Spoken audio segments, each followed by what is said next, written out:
The room went quiet before anyone told it to. 30 relatives sat around my parents' Thanksgiving table, plates half full, forks paused in the air, my mother's voice still hanging in the room like something sharp. "She's been stealing from us for months." No one asked if it was true. They only looked at me. My father did not raise his voice. He never did. He simply nodded, as if confirming a fact that had already been decided somewhere else. I remember thinking how strange it was that no one asked for proof. Not one person. They had already chosen their version of the story. So I reached into my coat pocket and placed the envelope on the table. No one realized yet what was inside. But in a few minutes, every person in that room would understand exactly who had been lying. Thanksgiving had always belonged to my parents. Every year the same house, the same long table, the same quiet hierarchy that no one ever discussed out loud. My father at the head, my mother moving carefully between the kitchen and the dining room. The rest of us arranged along the sides like predictable pieces in a pattern that had never needed to change. I had never questioned it.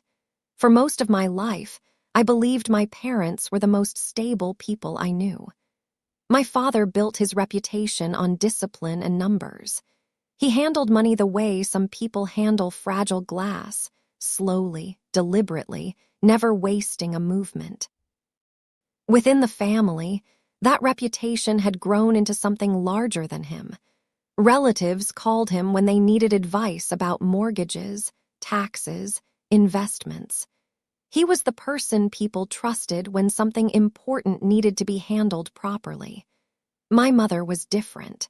She managed people the way my father managed numbers. Quiet conversations in the kitchen, gentle corrections when someone said something inappropriate. A soft voice that somehow guided the direction of the entire evening without anyone noticing. Together they created something that felt solid, predictable, reliable. And for years, my place in that structure had been simple. I helped, not in a dramatic way. I was never the loudest person in the room. I was not the one telling stories or arguing about politics across the table. I handled the small things that made the gathering work, the grocery lists, the extra folding chairs, the careful seating arrangements when certain relatives could not sit near each other without tension. If someone arrived late, I reheated plates. If someone needed a ride home, I was the one who drove them. No one ever formally asked me to do those things. I simply did them because they needed to be done. Over time, it became expected. My aunts would text me the week before Thanksgiving asking what time they should arrive. My cousins would send messages asking if I could bring the extra serving trays again.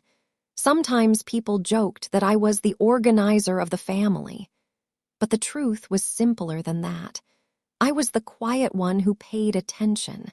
And I never imagined that paying attention would eventually become the most dangerous thing I could do. In my parents' house, trust was not something people talked about. It was simply assumed. My father kept records for everything. Tax documents filed in careful rows inside labeled folders. Bank statements stacked neatly in the home office. Receipts dating back years, sometimes decades. He believed in documentation the way some people believe in religion. "Memory fails," he used to say calmly when I was younger. "But records don't." I had always respected that. Sometimes, when they traveled, my father would ask me to check the house or collect the mail. If something important arrived, a bank envelope, a tax notice, I placed it neatly on his desk exactly where he liked it. There was never any question about whether I would open anything. I would not have considered it. Respect inside the family worked the same way. Certain lines simply were not crossed, and my father's authority had always been one of those lines. During Thanksgiving dinners, relatives often asked him financial questions between bites of turkey and mashed potatoes. How do you think the market will look next year? Is it a good time to refinance? Should we move some savings somewhere safer? He never bragged. He simply answered. Calm voice, short explanations, the kind of responses that made people nod slowly and feel reassured. My mother watched those conversations quietly, occasionally placing a hand on someone's shoulder or refilling a glass of wine. It was a system that had worked for years, and because it worked, no one examined it too closely. Especially me. I trusted my parents the same way everyone else did, maybe even more. When something needed to be handled for the family, organizing travel schedules, confirming reservations, helping my father locate a document he had stored years earlier, I did it without hesitation. He sometimes joked that I had inherited his attention to detail. You notice things, he told me once while we were sorting papers in the office. Most people don't. At the time, I thought it was a compliment. Now I understand it differently. Noticing things can be useful, but it can also make you dangerous to people who believe their version of the story will never be questioned. Back then, none of that had crossed my mind. Thanksgiving was approaching like it always did. Relatives were confirming travel plans. Group messages were filling with photos of recipes and grocery lists. My mother called me twice that week to discuss seating arrangements and timing. Everything sounded normal. Everything felt exactly the way it had felt for years, which is why the first small moment of discomfort, the one that arrived quietly months earlier, seemed so easy to ignore. At the time, I told myself it meant nothing. Just a question, just a comment, just one small moment that felt slightly out of place. But sometimes the beginning of a story does not look important when it first happens. Sometimes it only becomes clear later, when everything that follows begins to connect. And when it does, you realize the change started much earlier than anyone wanted to admit. The first moment that felt wrong did not look serious at the time. It happened on a quiet afternoon in late summer, months before Thanksgiving. I had stopped by my parents' house to drop off a package that had been delivered to my apartment by mistake. My mother opened the door with the same calm expression she always had, stepping aside to let me in. The house smelled like coffee. My father was sitting in his office at the end of the hallway, the door slightly open. Papers were spread across his desk in neat rows. That part was not unusual. He had always treated paperwork with the same quiet focus other people reserved for complicated puzzles. What was unusual was the way he looked up when I stepped inside. It was not anger, not suspicion, just a brief pause, the kind people make when they are recalculating something. "You came earlier than I expected," he said. I had not told him I was coming. "I was already nearby," I replied. "A package arrived at my place. It was meant for you." He nodded once and held out his hand. I placed the envelope on the desk. Normally, that would have been the end of it, but instead of setting the package aside, my father looked at me carefully. "Have you been checking the shared family account recently?" The question felt strange. We did have a small shared account that the family used occasionally, mostly for things like holiday groceries or group travel reservations. I handled some of those purchases because I organized many of the gatherings, but it had never been something my father questioned. "Not recently," I said. "Why?" He studied my face for a moment as if deciding how much to say. "No reason," he answered calmly. "Just keeping track of things." I nodded, accepting the explanation, at least on the surface. But something about the way he asked stayed with me longer than it should have. Later that evening, my mother called. At first, the conversation sounded normal. She asked about work, about a cousin who was planning to visit in December, about whether I could help organize a few things for Thanksgiving again this year. Then her voice shifted slightly. Not accusing, just careful. "You've always been responsible with money, haven't you?" she asked. The question felt oddly formal. I try to be, I said.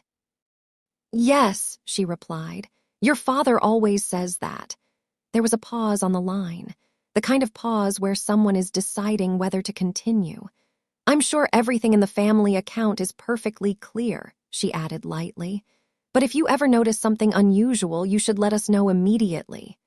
I remember standing in my kitchen holding the phone, staring at the counter while she spoke. Of course, I said. The conversation moved on quickly after that. Recipes, travel plans.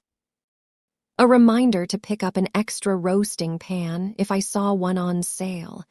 But after we hung up, I sat at the table for several minutes without moving. The questions themselves had been simple, almost casual, yet something about them felt rehearsed, as if both of my parents had approached the same subject from slightly different directions. I logged into the shared account that night. There were only a few recent transactions, grocery purchases, a small payment for decorations someone had ordered for a summer family gathering. Nothing looked unusual. The balance matched what I expected. Everything appeared normal. So I told myself I was imagining things. People asked questions about money all the time. My father especially. It was part of how he thought. Weeks passed. Life continued the way it usually did, but occasionally another small moment would appear. A comment during dinner. A brief question from my mother about whether I had made any recent purchases for the family. A reminder from my father that financial records should always be clear and easy to trace. None of it sounded like an accusation, not directly, but each time it happened, the conversation paused in a way that felt slightly deliberate, as if someone was placing a small stone on a table and waiting to see whether anyone noticed. I did notice. But every time I considered asking directly what was going on, the moment passed too quickly. The tone returned to normal. The conversation moved to something else, and I found myself doubting my own reaction. Maybe I was overthinking it. Maybe they were simply being careful. My father had always believed caution prevented problems, so I tried to ignore the feeling. I continued helping organize family plans the way I always had. Relatives sent me their travel schedules for Thanksgiving. My mother called to discuss menus. Everything continued moving forward as if nothing had changed. But quiet changes rarely announce themselves clearly. They begin with small adjustments in tone. Small questions that seem harmless on their own, and if you ignore them long enough, they slowly gather into something larger, something harder to dismiss. By the time the next set of moments arrived, the questions were no longer subtle enough to overlook. That was when I started to realize the discomfort I had been feeling was not accidental. It was building towards something, and whatever it was, it had already begun spreading through the family long before anyone said it out loud. The first real warning did not come from my parents. It came from my cousin Daniel. Daniel was not the kind of person who paid attention to family tension. At gatherings, he usually sat near the end of the table, scrolling through his phone or talking quietly with whichever cousin happened to be closest. He avoided arguments and rarely involved himself in anything complicated, which is why the way he spoke to me that afternoon stood out. It was early October. I had stopped by my aunt's house to help move a few boxes into the garage before winter. Daniel was standing in the driveway when I arrived. He watched me carry 2 boxes inside, then followed me back out. "You still handling the Thanksgiving stuff this year?" he asked. "Mostly," I said. "Same as usual." He nodded slowly. For a moment he looked like he wanted to say something else but wasn't sure if he should. Then he glanced toward the house to make sure no one else was nearby. "I heard something weird last week," he said quietly. "What kind of weird?" He shifted his weight, uncomfortable. "My mom was on the phone with your mother," he explained. "I wasn't really trying to listen, but I heard your name." I waited. He rubbed the back of his neck. They were talking about money, he continued. Something about the family account. My stomach tightened slightly. What about it? Daniel hesitated. I don't know the details, he said. But your mom sounded worried. She said something like, we're still trying to figure out where it went. For a moment, the driveway felt unusually quiet. Where what went? I asked. That's the part I didn't hear, he admitted. The conversation moved to something else when my mom realized I was in the room. I forced a small nod, trying to keep my expression neutral. Daniel studied my face carefully. You didn't know about that? He asked. No, I said. He seemed uncomfortable now, as if he had stepped into something he did not understand. Maybe it's nothing, he said quickly. Families talk about money all the time. Maybe. But the conversation stayed with me the entire drive home. That night, I logged into the shared family account again. I went through the transactions slowly. Grocery payments, small transfers for group expenses, nothing dramatic, nothing missing. The balance still matched what I expected. But this time, I noticed something different. There were 2 withdrawals listed from the previous month that I did not recognize. They were not large amounts. On their own, they could easily pass as normal expenses. But the descriptions were vague, just internal transfer numbers without clear notes attached. Normally, when I handled family purchases, I added short descriptions: Thanksgiving supplies, travel reservation, decorations. These transfers had none of that. I checked the timestamps. They had been made late at night, past midnight. At first, I assumed my father had moved the money. He had access to the account, and sometimes he adjusted things when organizing family finances. But something about the timing felt unusual. My father preferred to handle paperwork during the day, usually in the quiet hours of the morning.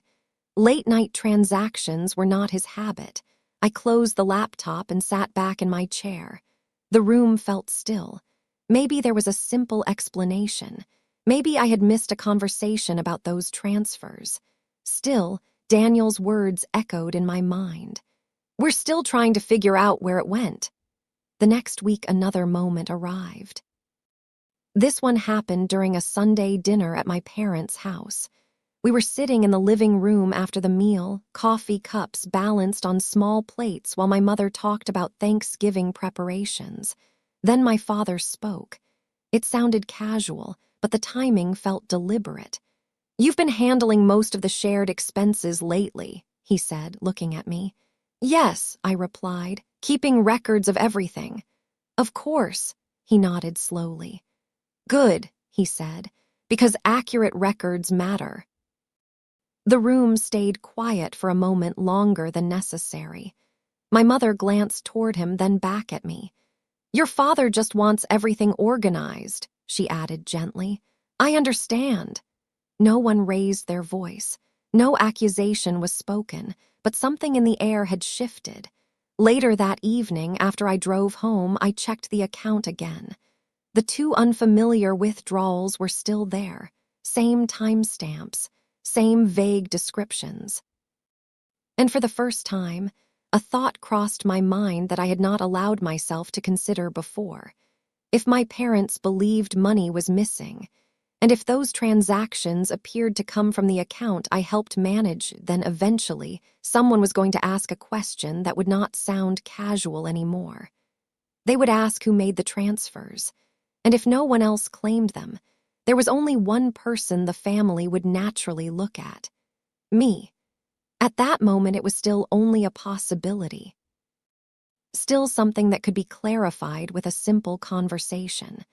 But as the weeks moved closer to Thanksgiving, those quiet questions began turning into something heavier. Something that no longer sounded like curiosity. It started to sound like preparation. The first time I tried to address it directly, my father did not argue with me. He simply looked at me as if I had misunderstood something obvious. It was late October. I had asked if we could talk for a few minutes after dinner. My mother cleared the plates while my father walked into his office the way he always did, slow and deliberate, expecting me to follow. The room looked exactly the way it always had. Rows of folders, the desk arranged with precise symmetry, a small lamp casting warm light across the paperwork. I stood near the doorway for a moment before speaking. "I noticed 2 withdrawals from the shared account," I said. My father leaned back slightly in his chair. "Which withdrawals?" I gave him the dates. He opened a folder on the desk and scanned a page. Then he looked up. "Yes," he said calmly, "we're aware of those." The wording caught my attention. "We." Your mother and I waited for him to explain further. Instead, he folded his hands together and watched me. "Is there a problem?" he asked. "I didn't recognize the transactions," I said carefully. "I thought maybe you moved the money." My father's expression remained neutral. "No," he said. The room felt still for a moment. "If you didn't move it," I said slowly, "then someone else must have." "Yes," he replied. The way he said it sounded less like agreement and more like confirmation. "As you know," he continued, "only a few people have access to that account." "I know," he held my gaze calmly. "You've been handling most of the purchases lately," he said. It was not phrased as a question. "Groceries," I said. "Holiday supplies, small things." "Yes." Another quiet pause. I felt a strange pressure building behind the conversation, like 2 people standing on opposite sides of something neither of them wanted to name yet. "I keep records of every purchase," I said. My father nodded slowly. "I'm sure you believe that." The words were soft, but something inside them shifted the tone of the entire room. "What does that mean?" I asked. "It means memory can be unreliable," he replied. "You used to say records were more reliable than memory." "Yes," he said. "Which is why we are reviewing them." I felt my shoulders tighten slightly. "Reviewing them for what?" "For clarity." My mother entered the office quietly then, carrying 2 cups of tea. She placed one near my father and the other on the edge of the desk beside me. Neither of us reached for them. "What are you 2 discussing?" she asked gently. "The account," my father replied. Her eyes moved toward me. "Oh," she said softly, not surprise, something closer to recognition. "We were just explaining the discrepancies," my father added. The word landed heavier than the others. "Discrepancies," I repeated. My mother sat in the chair near the window. "There have been a few irregularities," she said carefully. "With my purchases, we're still trying to understand the pattern." The calmness in her voice made the conversation feel strangely unreal. "I can show you every receipt," I said. My father raised a hand slightly. "That won't be necessary right now." "Why not?" "Because this isn't about receipts." The silence that followed felt deliberate. "Then what is it about?" I asked. My father studied my face. "Responsibility," he said. The word sat in the room like a quiet accusation. "I have been responsible," I replied. "I hope so." I stared at him. "Hope." He leaned back in his chair again. "Sometimes people convince themselves they handled something correctly," he said, "even when details become unclear over time." My chest tightened. "You think I took the money?" "I didn't say that. You implied it. I said we're reviewing the records." My mother spoke then, her voice soft but firm. "Your father isn't accusing you of anything," she said. "You're becoming defensive. I'm asking for an explanation, and we're trying to find one." The conversation had turned into something circular. Every time I asked a direct question, the answer moved sideways. Not denial, not confirmation, just a quiet redirection that made my concern sound like overreaction. "You're both acting like something already happened," I said slowly. My father's expression did not change. "Something did happen," he replied, "but we're not ready to draw conclusions yet." "Then why talk about it like this?" My mother gave a small sigh. "Because honesty matters," she said, "especially inside a family." I felt the conversation slipping away from facts. The more I tried to focus on the transactions, the more they redirected it toward tone, attitude, responsibility. By the time I left the office, I felt something I had not expected. Not anger, confusion. A quiet, unsettling confusion that made it difficult to tell whether I had just defended myself or somehow confirmed their suspicions. Over the next few weeks, that feeling spread. Small changes appeared in conversations with relatives. An aunt who usually hugged me warmly began greeting me with polite distance. A cousin who normally asked me to coordinate travel plans started messaging my mother instead. No one said anything directly, but the tone had changed. And slowly, piece by piece, I began to realize something uncomfortable. The conversation in my father's office had not been the beginning of the story. It had been the middle, which meant something else had already been happening behind the scenes. Something my parents had started telling people long before they ever spoke to me. The first piece of real clarity did not come from my parents. It came from a bank employee who had no idea our family existed. By early November, the tension around me had grown too noticeable to ignore. Conversations with relatives had become careful. Some people still spoke to me normally, but others seemed to watch me the way people watch someone who has already done something wrong. No one said the word theft, but the silence around it was starting to feel deliberate. So one morning I went to the bank, not because I expected anything dramatic, only because I wanted a complete record of the shared account. My father always believed documentation solved confusion. If there were irregularities, the records would explain them. At least that was the principle he had taught me. The branch was quiet when I arrived. A young employee greeted me at the counter and asked how she could help.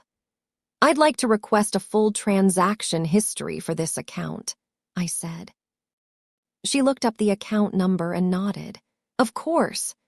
While she prepared the documents, I sat at a small desk near the window. The printer hummed softly behind the counter as pages began stacking into a neat pile. When she returned, the stack was thicker than I expected. "Here you go," she said. "This includes the last 12 months. I thanked her and began scanning the pages. At first, nothing looked unusual. Routine purchases, small deposits, holiday expenses. Then I reached the transactions from September, the same month when I had noticed the two unfamiliar withdrawals. The entries were there. Same timestamps, same vague transfer numbers, but this time something else appeared beside them, an authorization field, a small code that identified the device used to approve the transfer. I stared at the numbers for a moment. Then I turned the page back and compared them to my own previous purchases. The codes were different, not slightly different, completely different. I looked up from the paper. "Excuse me," I said to the employee. She returned to the desk. "Is something wrong?" "These authorization codes," I asked, pointing at the page. "Do they identify the device used for the transaction?" She nodded. "Yes, every digital transfer has a device signature attached. And these two transfers," she leaned closer and studied them. "They were approved from a desktop login," she said. "I usually use the mobile app," I explained. She checked the earlier entries. "Yes," she confirmed. "Your purchases show mobile authentication." I felt a slow pressure building in my chest. "Can the record show which computer approved these transfers?" She hesitated slightly. "We normally don't provide that level of detail without a formal request," she said. I nodded. "That's fine." I gathered the papers and left the bank. The cold air outside felt sharper than usual. I sat in my car and went through the pages again, more carefully this time. The two transfers had occurred at 12:43 a.m. and 12:51 a.m., both authorized from a desktop device, both moving money into a secondary account number I did not recognize. And then, 3 pages later, something else appeared, a deposit into the shared account. a smaller amount, but the timestamp on that deposit was familiar. It matched a grocery purchase I had made earlier that week, except the deposit had not come from my card. It had come from the same secondary account that received the earlier transfers. I stared at the page for a long time. The pattern was subtle. Someone had moved money out of the shared account, then returned a smaller portion of it later. Not enough to trigger immediate suspicion, just enough to blur the timeline. And if someone were looking quickly at the records, without examining the device signatures or the secondary account numbers, the transactions might appear connected to the purchases I had made around the same time, which meant something else became clear. The confusion surrounding the account had not been random. The records had been arranged in a way that pointed quietly in my direction. I drove home slowly that afternoon, not angry, not yet, just thinking. When I arrived at my apartment, I spread the papers across the kitchen table and began comparing dates.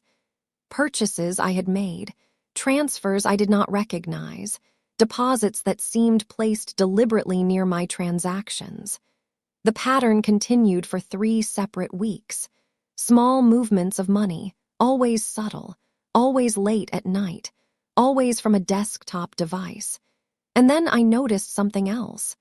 A name attached to the secondary account. It appeared only once in the corner of a routing entry that most people would never read closely. But I recognized it immediately. It was not a stranger's name. It was my father's. I leaned back slowly in my chair. The room felt unusually quiet. For several minutes I did not move. I simply looked at the documents in front of me. The records were not emotional. They did not accuse anyone. They only showed sequences of numbers, timestamps, device signatures, account destinations. But when those details were placed side by side, they formed a story that felt impossible to ignore. Someone had been moving money in a pattern that suggested confusion. And that pattern led directly to my father's account. I understood something then that made the situation even heavier.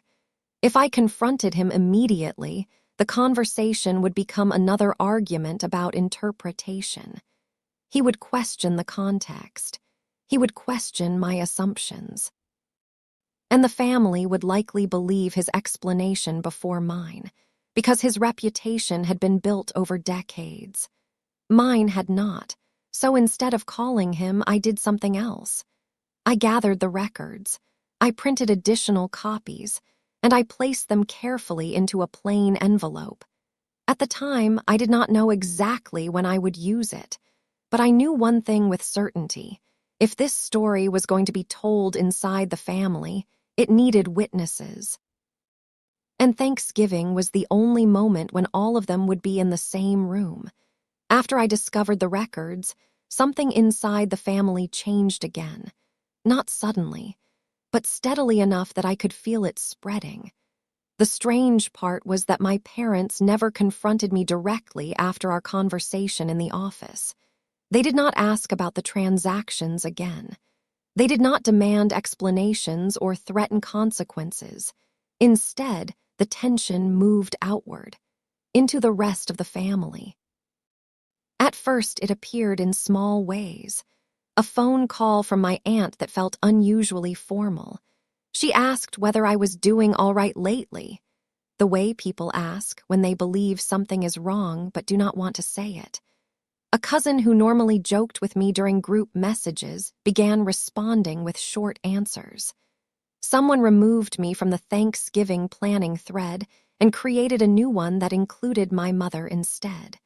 No one explained why, but the pattern was obvious. Conversations were happening somewhere else, and slowly, without anyone saying it openly, the story about me was spreading. I could almost see the shape of it forming in people's minds. Concern first, then quiet suspicion, then something heavier. I noticed it most clearly during a Sunday afternoon visit at my parents' house. Several relatives had stopped by unexpectedly. My mother was serving coffee while everyone sat in the living room. When I walked in, the conversation paused. Not dramatically, just long enough for people to notice each other noticing it.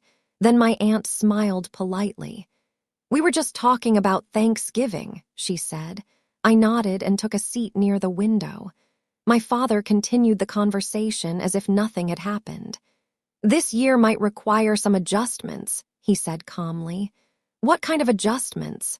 someone asked. "Just organizational details," he replied. My mother glanced toward me briefly before looking back at the group.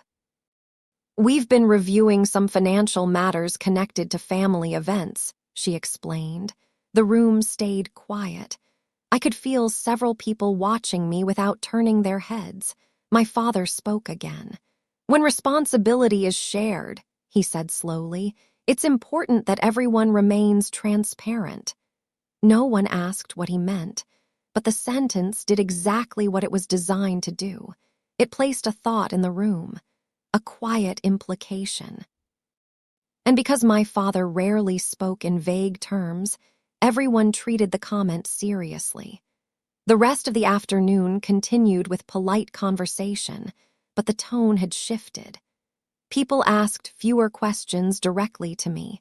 They listened more carefully to my parents. And when I eventually stood to leave, several relatives said goodbye with a kind of careful warmth that felt different from before. The story had not been spoken openly, but it was now circulating in the background. And my parents were guiding it without ever stating the accusation directly. A few days later, Daniel called me again. His voice sounded uneasy. "You might want to know something," he said. "What is it?" "My mom mentioned Thanksgiving yesterday," he explained. "She said your father plans to address the situation during dinner." I sat quietly for a moment. "Address what situation?" "That's the part she wouldn't explain." I could hear him shifting on the other end of the line. "But the way she said it," he continued carefully. "It sounded serious." "When did she say this?" "Last night." I thanked him for telling me. After we hung up, I sat at the kitchen table staring at the envelope I had prepared earlier that week. The documents were still inside: bank records, authorization codes, account numbers, evidence that quietly contradicted the story forming around me. If my father intended to address the issue during Thanksgiving dinner, that meant something important. The accusation was going to be public, not a private conversation, not a quiet correction between family members, a declaration, in front of everyone. I thought about confronting him before that happened. I imagined walking into his office, placing the records on his desk, forcing the conversation into the open while we were alone. But the more I considered it, the more I realized how easily the moment could be redirected. He would question the interpretation. He would say the transfers were temporary adjustments. He would remind me that financial records could be misunderstood without full context. And most importantly, there would be no witnesses.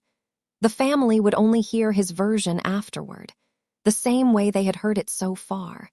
Thanksgiving, however, was different. 30 relatives in one room, years of trust surrounding my parents' reputation. If the accusation happened there, it would carry enormous weight, but so would the records. For the next 2 weeks, I did nothing. I attended family gatherings when invited. I answered messages politely. I watched the way people spoke to me. Some were distant. Others were careful not to show judgment. A few seemed genuinely confused about what they had heard, but none of them asked the question directly. No one said, "Did you take the money?" They simply waited, which told me something important. The family was expecting the truth to appear during Thanksgiving dinner. My father had prepared them for that moment, and because they trusted him, they believed the moment would confirm whatever story he intended to tell. The envelope stayed in my coat pocket every day that week. Sometimes I took it out and looked at the documents again just to remind myself they were real. Numbers do not lie. Records do not forget, but people can shape how those records are interpreted. Thanksgiving morning arrived quietly. Cold air outside. The usual messages from relatives confirming arrival times. My mother sent a short text asking if I could come slightly earlier to help arrange the table, just like every other year. I placed the envelope inside my coat before leaving the apartment, not because I wanted to use it, but because I knew there was a very strong chance I would have to. Thanksgiving dinner always followed the same rhythm. People arrived in small groups during the afternoon. Coats piled onto the bed in the guest room. The kitchen slowly filled with voices and the sound of plates touching countertops. For years, I had moved easily through that rhythm, helping where it was needed without anyone asking. This year felt different from the moment I stepped inside the house. My mother greeted me politely at the door, not cold, but careful. "Thank you for coming early," she said. Her tone sounded exactly like it did when speaking to distant relatives. I nodded and stepped inside. The dining table had already been extended to its full length, 30 chairs arranged in a long rectangle across the room. Plates and glasses lined up with my mother's usual precision. Normally, she would ask me to help finish the seating cards. This time, they were already placed. My name was near the middle of the table, not close to my parents'. I hung my coat in the hallway closet. The envelope remained inside the inner pocket. By the time the rest of the family arrived, the house felt full in the familiar way it always had. Voices overlapping, children moving between rooms, someone laughing loudly in the kitchen. On the surface, nothing had changed. But beneath that noise, there was another layer of attention I could feel whenever someone looked in my direction. Small glances, short pauses in conversation. Daniel arrived later than most and gave me a brief nod across the room. He did not approach me directly. Dinner was served just after 6. My father took his seat at the head of the table. My mother sat beside him. Everyone else settled into their chairs, plates slowly filling with turkey, stuffing, and vegetables passed from hand to hand. For a while, the conversation stayed normal. People talked about travel plans, work schedules, children starting school, the usual rhythm. But I could see the moment approaching in the way my father kept glancing down the length of the table, waiting, timing it. Halfway through the meal, my aunt asked a simple question. "How is everyone's year going?" Several people answered casually. Then my father placed his fork down. The sound was soft, but it cut through the conversation immediately. He folded his hands in front of him and looked around the table. "There is something we need to discuss," he said calmly. The room went quiet. No one seemed surprised. My mother lowered her gaze toward her plate. My father continued speaking in the same measured tone he always used when explaining financial matters. "Over the past few months," he said, "we've been reviewing some irregularities in the family account." A few people exchanged quick glances. "We discovered funds missing," he continued. The word missing lingered in the air. My father's eyes moved slowly down the table. Then they settled on me. "We trusted someone in this room to help manage those funds." My chest felt heavy, but I kept my expression still. "And unfortunately," he said quietly, "that trust appears to have been misplaced." The silence around the table deepened. No one interrupted. No one asked questions. My mother spoke then, her voice softer but carrying easily across the room. "We didn't want to believe it at first," she said, "but the records have been difficult to ignore." Several relatives turned their heads toward me now. Confusion, disappointment, curiosity. All of it visible in their faces. My father leaned forward slightly. "For months we tried to resolve this privately," he continued. "But honesty inside a family matters." He paused. Then he said the sentence that had been building for weeks. "It appears that money has been taken." The room stayed silent. I noticed Daniel looking down at his plate. An aunt slowly placed her glass of water back on the table. Someone near the end of the table whispered something too quiet to hear. My father never raised his voice. He simply looked at me. "Would you like to explain?" he asked. The question hung in the air. 30 relatives waiting for my answer. I could feel the weight of their expectations pressing against the moment. If I argued, the conversation would become chaotic. If I tried to defend myself without evidence, it would sound like panic. My parents had prepared the room carefully. Their version of the story had already been planted in people's minds. For a few seconds, I said nothing. Then I reached slowly into the pocket of my coat, which was hanging on the back of my chair. The envelope slid easily into my hand. I placed it on the table in front of me. Several people leaned forward slightly. My father watched the movement without changing his expression. "This contains the account records," I said quietly. My voice sounded calmer than I expected. I slid the envelope toward the center of the table. "They explain the missing money." No one spoke. My father looked down at the envelope, then back at me. For the first time that evening, I saw something shift in his expression. Not fear, not yet. Something smaller, a brief uncertainty. Because the story he had been guiding toward this moment assumed I would defend myself with words, not with documentation. And numbers have a way of changing conversations, especially when 30 witnesses are sitting close enough to read them. For several seconds, no one moved.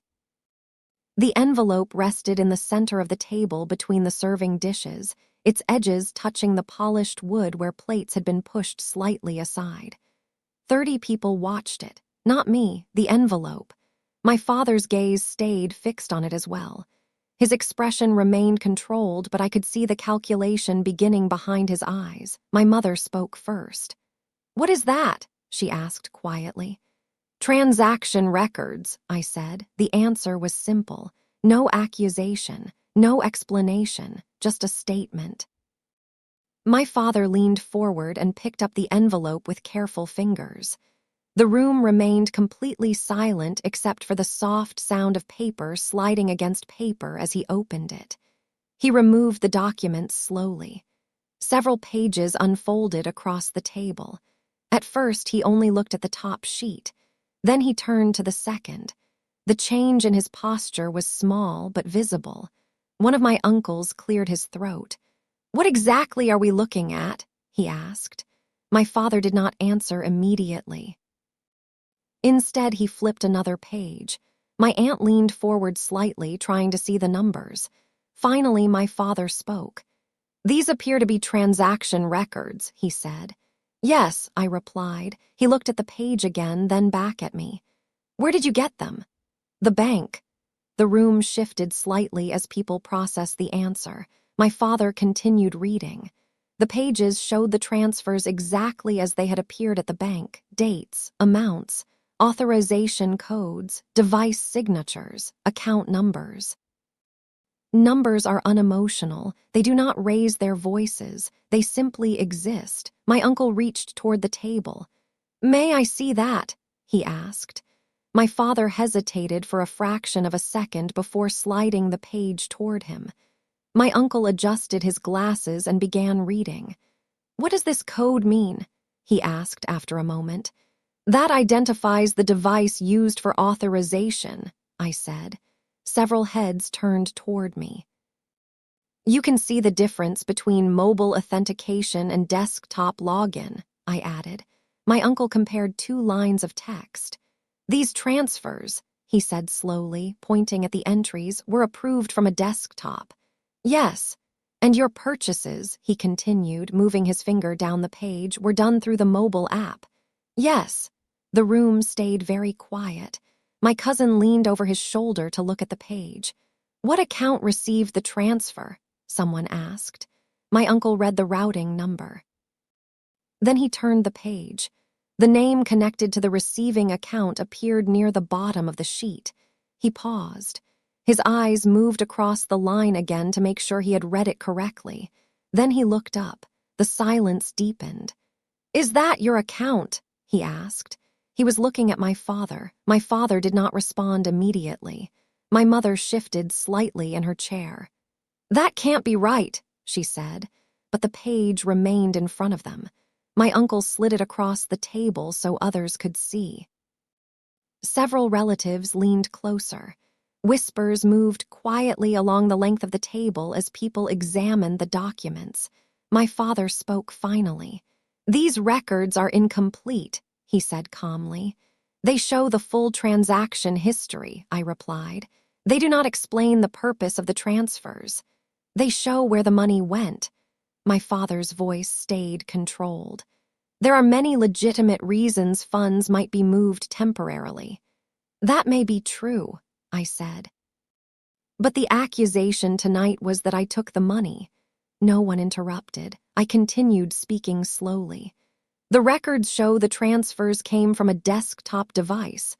Several people glanced toward the hallway where my father's office was located. "They also show the destination account." Another pause. "And the timing," I added. My uncle turned another page. "These deposits here," he said quietly, "came back into the shared account later." "Yes, but smaller amounts," he said. "Yes." The room felt heavier with each sentence. My father sat very still. My mother looked down at the table. No one was raising their voice. No one was accusing anyone, but the pattern was becoming clear to everyone reading the pages. Daniel spoke for the first time that evening. "So the money didn't disappear," he said carefully. "No," I replied. "Then why did we hear that it was missing?" No one answered him. My father closed the folder slowly. "These matters are more complicated than they appear," he said. But the words sounded weaker now, because the records were still lying open across the table, and 30 relatives had already seen enough numbers to understand what those complications likely meant. No one celebrated the discovery. No one confronted my parents loudly. The realization moved through the room quietly, like a slow change in gravity. The accusation that had been building for weeks had collapsed under the weight of a few printed pages. And now everyone in that room understood something that could not easily be undone. The story they had been hearing about me was not the truth. The dinner never really continued after that. People stayed in their chairs for a while, quietly studying the pages or staring at their plates as if the meal had suddenly become something unfamiliar.